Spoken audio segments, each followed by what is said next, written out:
ikan. Korang tahu tak, panas-panas macam ni kan, korang walaupun pakai pula bagi makanan ikan, korang wajib pada ni.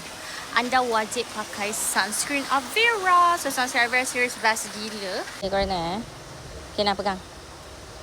Ni kalau contoh skin korang gelap, korang pun boleh pakai juga sebab dia takkan kelabu. Nampak tak? See that? Tu apa tu?